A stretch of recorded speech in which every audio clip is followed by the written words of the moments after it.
Hello everyone, welcome to my channel HD Orion।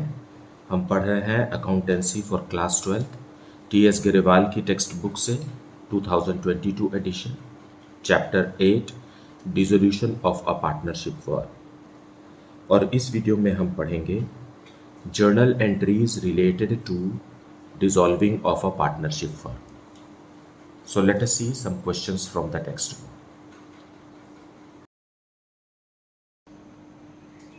Question number 7 we will see. Pass journal entries for the following at the time of dissolution of the firm of X and Y after various assets other than cash and outside liabilities have been transferred to realization account. A. Sale of assets rupees 50,000. Payment of liabilities rupees 10,000. A commission of 5% allowed to X a partner on sale of assets. Now यहाँ पर कौन सा है sale of asset, ये point A से हमें reference लेना है. Then realisation expenses were rupees 15,000. The firm had agreed with Amrit to reimburse him rupees 10,000. Employees provident fund rupees 10,000. Z a debtor whose account of rupees 6,000 were written off as bad earlier paid 60% of the amount. Then investment book value rupees 10,000 realized 150%. Lastly, realization expenses were rupees 10,000. The firm had agreed with Krishna, a partner, to reimburse him up to 7,500. Now, let us see the detailed explanation of this. So, solution 7. Point A, sale of assets rupees 50,000. जैसा कि question के शुरुआत में लिखा हुआ है कि दो पार्टनर हैं एक्स और वाई, और सारे एसेट्स और लाइबिलिटीज को हमने रियलाइजेशन अकाउंट में ट्रांसफर कर दिया है. Means all the assets and liabilities are now closed. Fine. अब उन्हीं एसेट्स में से एक एसेट्स को 50,000 रुपीज में हम बेच रहे हैं, मतलब फर्म बेच रही है. सो फर्म बेच रही है, सो उसके लिए बैंक अकाउंट तो डेबिट होगा. फाइन. बैंक अकाउंट डेबिटेड, और क्रेडिट क्या होगा? Realisation account. अब यहां पर एसेट का नाम लिखने की जरूरत नहीं है, क्योंकि एसेट तो ऑलरेडी क्लोज हो गए हैं जब रियलाइजेशन अकाउंट में ट्रांसफर करें. एक बार डेबिट हुए हैं, एक बार क्रेडिट होके क्लोज हो गए. अब सारे एसेट्स और लाइबिलिटीज को रियलाइजेशन अकाउंट में ट्रांसफर करने के बाद वो रियलाइजेशन अकाउंट से ही बेचे जाएंगे, और रियलाइजेशन अकाउंट से ही क्रेडिट लाइबिलिटीज को पेमेंट भी होगा. फाइन. सो अब इनका नाम ये समझ लीजिए कि सारे एसेट्स और लाइबिलिटीज जो ट्रांसफर हुए हैं रियलाइजेशन अकाउंट में, उनका नाम ही रियलाइजेशन अकाउंट हो गया है. फाइन. तो आप बेचेंगे तो भी एसेट के नाम के बदले रियलाइजेशन लिखेंगे, और अगर आप लाइबिलिटीज को पेमेंट करेंगे तब भी आप रियलाइजेशन अकाउंट ही लिखेंगे, ना कि रेस्पेक्टिव एसेट या liability. Fine. being asset sold.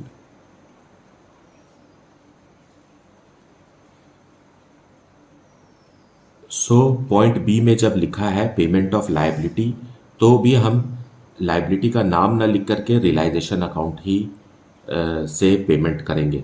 Now क्योंकि because it is a payment, इसलिए बैंक अकाउंट क्रेडिट होगा और realisation account debit. Realisation account debited to bank. So ये वो एंट्री है जिसे हमें पास करना है. लाइबिलिटी का नाम नहीं लिखना है, हमें रियलाइजेशन अकाउंट लिखना है. और बैंक, क्योंकि बैंक क्रेडिट हो रहा है, means money is going out, है ना. जब पैसा आता है तो बैंक अकाउंट डेबिट होता है, जब पैसा जाता है फर्म से तो बैंक अकाउंट क्रेडिट होता है. And realisation account is a nominal account. being liabilities paid. Now point C we will discuss. A commission of 5% is allowed to partner X on sale of assets. So यहाँ है sale of assets 50,000, इसी का 5% commission हमें partner X को देना है. So we will give this. So realization account debited. So realisation account इसलिए debit हो रहा है क्योंकि ये नॉमिनल अकाउंट है, और कमीशन दे रहे हैं मतलब ये एक एक्सपेंस है. फर्म के लिए, और ये हम किसे दे रहे हैं, पार्टनर एक्स को. So we will transfer it to partner X capital account. Fine. इसी 50,000 का 5%.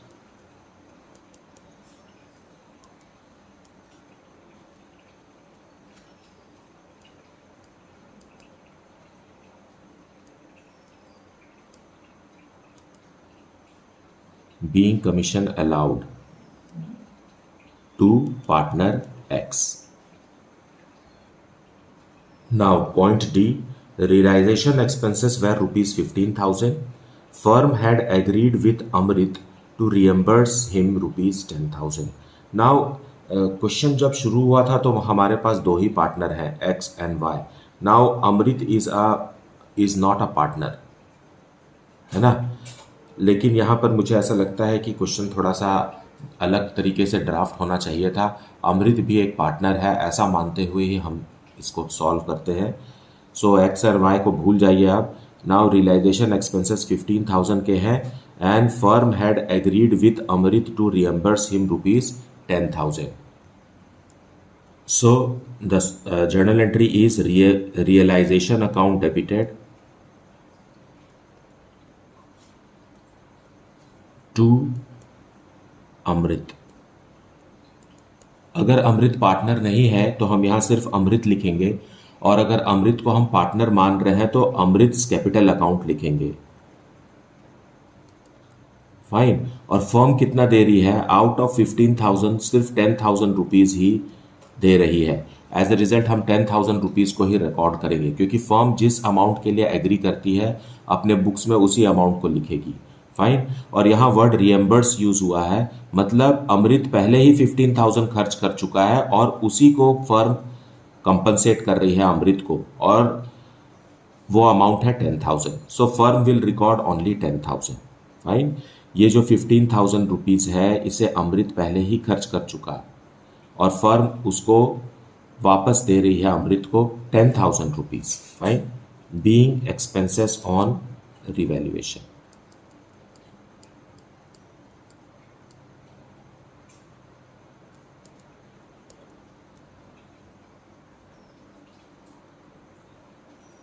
Now point E, EPF rupees 10,000 paid. Fine. So in this case also हमें रियलाइजेशन अकाउंट ही डेबिट करना है, क्योंकि सारे के सारे एसेट्स और लाइबिलिटीज़ को हमने रियलाइजेशन अकाउंट में ट्रांसफ़र करके क्लोज कर दिया है. अब जो भी पेमेंट होगा या अमाउंट रिसीव होगा वो रियलाइजेशन अकाउंट से ही रिसीव होगा. So realisation account debited to bank, मतलब हमें यहाँ EPF account debited to bank नहीं लिखना है, क्योंकि EPF अकाउंट अब ओपन है ही नहीं. फाइन. सो 10,000 रुपीज़ का पेमेंट हम कर देते हैं, क्योंकि ये एक्सटर्नल लाइबिलिटी है. फाइन. ये पार्टनर्स का तो नहीं है. Being employees provident fund paid. Now point F, 60% of debtors which were written as bad debts earlier is now recovered. Now Z हमारा डेटर था 6,000 रुपीज़ का, और इसे बैड डेट्स बुक में लिख दिया गया था, लेकिन अब Z से 60% ऑफ 6,000 रिकवर हो रहा है. सो इसके लिए भी बैंक अकाउंट डेबिट होगा, क्योंकि पैसा तो आ रहा है ना. अमाउंट वी आर रिसीविंग, कितना रिसीव कर रहे हैं, 6,000 रुपीज़ टोटल अमाउंट था, उसका 60% मतलब 3,600. And to realisation account. Now ये जो डेटर है ये रियलाइजेशन अकाउंट में ट्रांसफ़र नहीं हुआ है. क्यों? क्योंकि ये ऑलरेडी ही बैड डेट्स बोल करके इसे हटा दिया गया था. लेकिन ये अनरिकॉर्डेड सोर्स से भी अगर अमाउंट मिलता है फर्म को तो उसके लिए भी वो अमाउंट कहाँ रिसीव होगा, रियलाइजेशन अकाउंट में ही आएगा. So bank account debited to realisation account. हमें कोई भी अनरिकॉर्डेड एसेट से अमाउंट रिसीव होता है तो उसे हम रियलाइजेशन अकाउंट में भी लिखेंगे.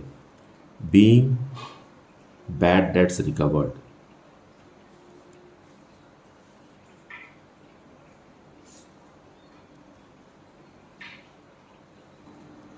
Now point G, investments of rupees 10,000 realized at 150%. मतलब 10,000 का इन्वेस्टमेंट्स को जब बेचा गया तो इसी 10,000 का 150% अमाउंट मिला, फाइन, उसके लिए भी बैंक अकाउंट डेबिटेड, क्योंकि अमाउंट मिल रहा है 10,000 का 150% कितना होगा 15,000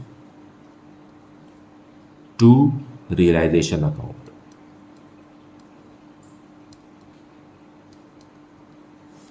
$15,000। नाउ सारे एसेट्स और लाइबिलिटीज को अब हमें रियलाइजेशन अकाउंट के थ्रू ही अमाउंट रियलाइज करना है और पेमेंट करना है। Being investment sold.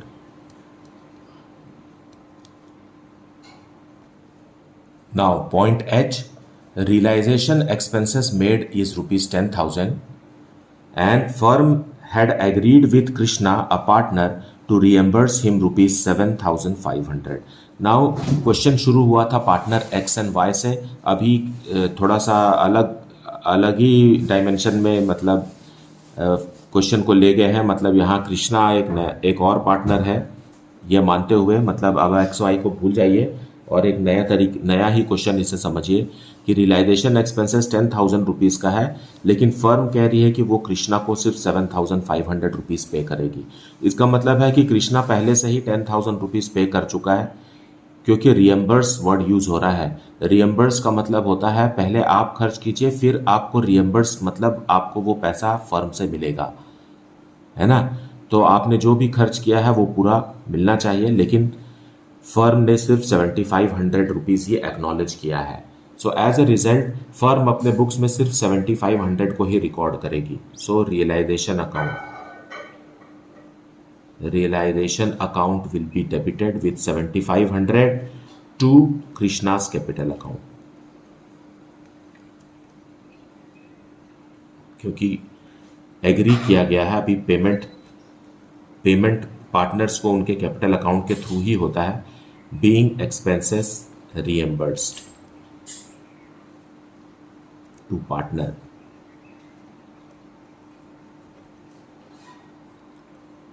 Now point H and point D are very similar. Point D में अमृत है, हो सकता है कि वो पार्टनर है पार्टनर नहीं है, लेकिन हमने उसे पार्टनर है ऐसा मान करके बनाया है और सेम एंट्री किया है, इसलिए वहाँ कैपिटल अकाउंट लिखा है। लेकिन अगर अमृत को हम बाहर का इंसान मानते हैं, मतलब पार्टनर नहीं मानते हैं, तो वहाँ हम सिर्फ अमृत अकाउंट लिखेंगे, कैपिटल अकाउंट नहीं लिखेंगे। कैपिटल अकाउंट तभी लिखेंगे जब यह रिएम्बर्समेंट पार्टनर को हो रहा है। अगर पार्टनर के बदले किसी दूसरे व्यक्ति को हो रहा है तो हम वहाँ कैपिटल अकाउंट नहीं लिखेंगे, सिर्फ उस व्यक्ति का नाम लिखेंगे। Is it okay? Question number 8. The firm of Manjeet, Sujit and Jagjit was dissolved on 31st March 2018. It was agreed that Sujit will take care of the dissolution related activities and will get 10% of the value of assets realized. Sujit agreed to bear the realization expenses. Assets realized rupees 10,750 and realization expenses were rupees 90,000, which were paid from the firm's cash. Okay. Now rupees 4,50,000 were paid to the creditors in full settlement of their claim. Pass necessary journal entries for the above transactions in the books of the firm. So let us see the detailed explanation in the solution. Solution 8. So first journal entry we will pass for realizing the assets. Fine. Assets को बेचने से 10,750 rupees realise हुआ। So bank account debit होगा, bank account debited 10,750 to realisation account.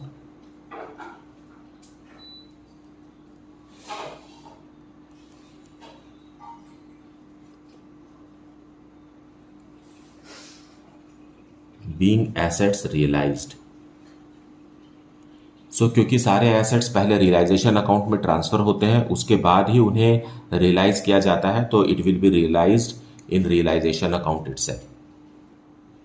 Now debt भी दिया हुआ है हमें क्वेश्चन में, 31 मार्च 2018 दिया हुआ है। So we will write 31 March 2018। Fine. अब रियलाइजिंग ऑफिसर पार्टनर खुद है ना, Sujit a partner is the realising officer. So firm is giving 10% commission to the realizing officer. So realization account debited to Sujit's capital account. Now इसी का 10% मतलब 10,750 का 10% will be 75. Okay, how much? 1,75,000.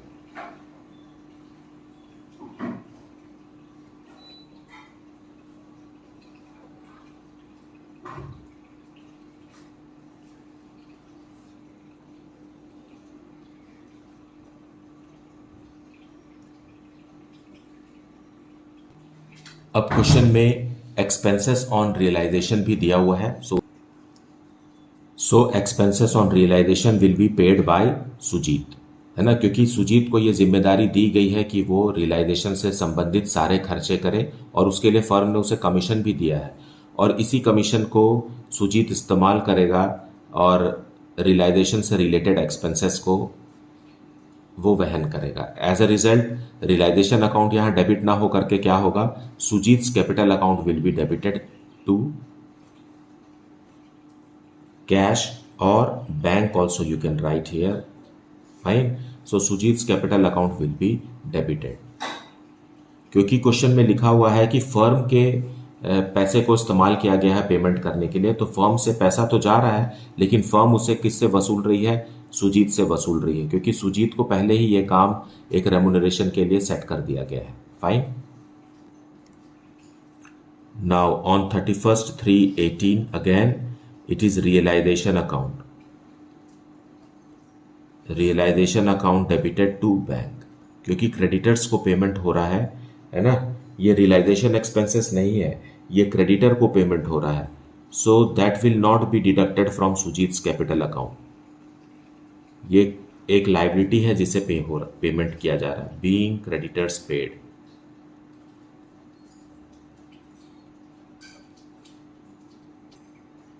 So these are the 4 journal entries for question number 8. Now let us see question number 9. Simar, Raja and Rita were partners in a firm sharing profits and losses in the ratio of 2:2:1. The firm was dissolved on 31st March 2019. After the transfer of assets other than cash and external liabilities to the realization account, the following transactions took place. A debtor whose debt of rupees 90,000 had been written off as bad paid rupees 88,000 in full settlement. A creditor to whom 1,21,000 were due to be paid accepted stock at rupees 71,000 and the balance were paid to them by a check. Raja had given a loan to the firm of rupees 18,000. He was paid rupees 17,000 in full settlement of his loan. Then investments were rupees 53,000 rupees, out of which investments worth rupees 43,000 were taken over by Simar, who is a partner, at rupees 52,000 and the balance of the investments were sold for rupees 12,000. Expenses on dissolution amounted to rupees 19,000 and the same were paid by the firm. Profit on dissolution amounted to rupees 30,000. Pass the necessary journal entries for the above transactions in the books of the firm. So let us see a detailed explanation in solution. Okay, so solution 9 we will see here. Fine. और firm dissolve हो रही है 31 मार्च 2019 को. Okay, और सारे assets और liabilities को हमने रियलाइजेशन अकाउंट में ट्रांसफर करके क्लोज कर दिया है.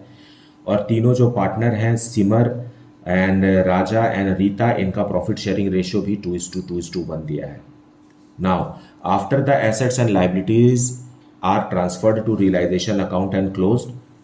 फर्स्ट पॉइंट है a debtor whose debts of rupees 90,000 had been written off as bad paid rupees 88,000 in full settlement. Now ये तो एक अनरिकॉर्डेड एसेट है क्योंकि बुक्स में तो है ही नहीं, जो भी डेटर था उसे हमने बैड डेट्स करके अपने बुक्स से हटा दिया है। अब वो 90,000 के बदले फर्म को 88,000 फुल सेटलमेंट में दे रहा है। सो बैंक में तो पैसा रिसीव हो जाएगा, कितना 88,000 रिसीव होगा, और क्रेडिट क्या होगा, realisation account.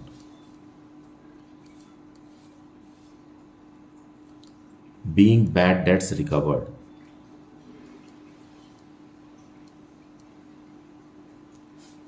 ₹88,000. Now, second transaction is a creditor to whom 1,21,000 were due to be paid accepted stock at 71,000 rupees and the balance was paid to them by check. Now, एक creditor है 1,21,000 के और वो stock ले जा रहे हैं 71,000 का। क्योंकि दोनों क्रेडिटर और स्टॉक दोनों ही रियलाइजेशन अकाउंट में ट्रांसफ़र किए जा चुके हैं, आपस में ये जो ले जाया जा रहा है इसकी कोई स्पेशल जर्नल एंट्री नहीं होगी। बाकी जो रकम बच रही है 50,000, जिसे हम बैंक में चेक के थ्रू पेमेंट कर रहे हैं, उसका एंट्री होगा। Fine. Realisation account debited to bank. 1,21,000 में से 71,000 का तो स्टॉक दे दिया गया, बाकी बचा 50,000। उसी 50,000 की एंट्री हमें यहां शो करनी है, being creditors paid.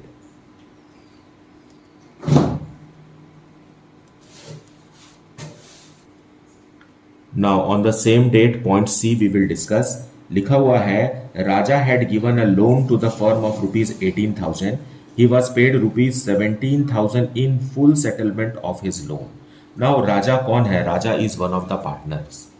Fine, he is one of the partners, पार्टनरों में से एक है, इसलिए ये वाली लाइबिलिटी कभी भी रियलाइजेशन अकाउंट में ट्रांसफर होकर क्लोज नहीं होती है, इसको अलग से हमें सेटल करना पड़ता है। राजा ने लोन दिया था फर्म को, मतलब ये फर्म के लिए लाइबिलिटी थी, तो उसे हम क्लोज करेंगे डेबिट करके।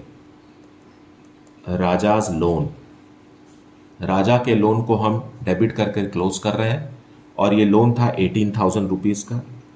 लेकिन राजा कितने में मान गया है? राजा जो है वो ही वॉज पेड लिखा हुआ है, he was paid ₹17,000 in full settlement. तो आप इसे टू बैंक भी लिख सकते हैं, राजा के कैपिटल अकाउंट में ही ट्रांसफर कर दो।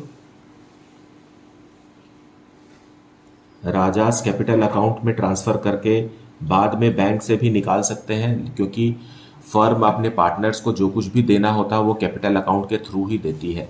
हम राजास का कैपिटल अकाउंट लिखेंगे 17,000 रुपीज़। तो बाकी का जो 1,000 रुपीज़ क्रेडिट में हमें बच रहा है, ये रियलाइजेशन अकाउंट है, इसे हमें रियलाइजेशन अकाउंट में ट्रांसफर करना होगा। फाइन, क्योंकि क्वेश्चन में लिखा है कि ही वॉज पेड, इसलिए बैंक अकाउंट ज़्यादा अप्रोप्रिएट है ना, कैपिटल अकाउंट में हमें ट्रांसफर करने की ज़रूरत नहीं पड़ेगी। Being rajas loan paid of.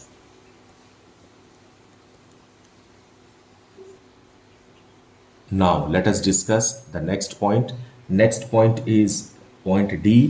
Fine. On the same date, लिखा हुआ है, investments were ₹53,000, out of which investments worth ₹43,000 were taken over by Simar, a partner, है ना, at ₹52,000।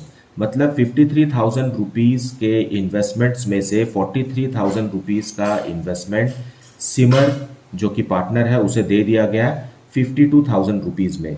तो as a result Simar's capital account debit, Simar's capital account debited with ₹52,000। हालांकि ये है 42,000 का, है ना, लेकिन इसे सिमर को दिया जा रहा है कितने में, 52,000 रुपीज़ मान करके दिया जा रहा है। तो जितना भी फ़ायदा हो रहा है उसको हमें यहाँ लिखने की ज़रूरत नहीं है अलग से, क्योंकि दोनों ही जो इन्वेस्टमेंट है वो ऑलरेडी रियलाइजेशन अकाउंट में है। और जब हम कोई भी सामान बेचते हैं या लाइबिलिटीज़ को पेमेंट करते हैं तो उससे जो जनरेट होता है प्रॉफिट या लॉस, वो एग्रीगेट प्रॉफिट या लॉस बन के रियलाइजेशन अकाउंट में लास्ट में फिगर आउट होता है। तो इसको आपको अभी कुछ भी दिखाने की ज़रूरत नहीं है। और बाकी जो इन्वेस्टमेंट्स बच गए हैं उसे 12,000 रुपीज़ में बेच दिया गया है, तो उसके लिए बैंक अकाउंट को डेबिट करेंगे। 12,000 rupees. Now to realization account, 64,000 rupees, being investments disbursed या realized.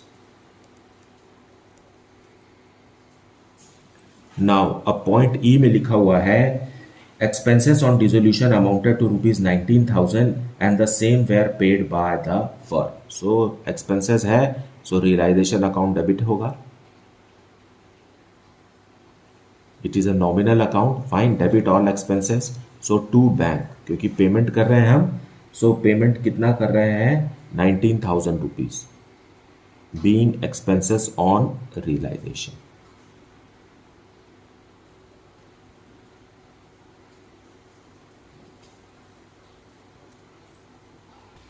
Now the last entry on the same date, there is a profit on dissolution amounted to rupees 30,000.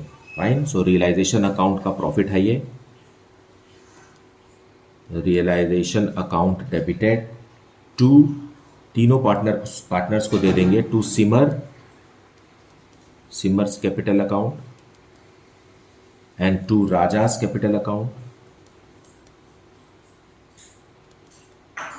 and to Rita's capital account 30,000 rupees. और इनका profit sharing ratio है 2:2:1. सो 12,000, 12,000 and 6,000 being profit to partners in the ratio 2:2:1. So this is how it is to be solved and this is how it is to be understood. मुझे उम्मीद है कि आपने पूरे video को बहुत अच्छे से देखा है, एक्सप्लेनेशन को भी अच्छे से सुना है. इसके बावजूद अगर आपको कुछ डाउट है then please put it in the comment section. Thank you so much for liking, subscribing and sharing the channel. And if you have not yet, then please do like, subscribe and share it. Thank you so much for watching.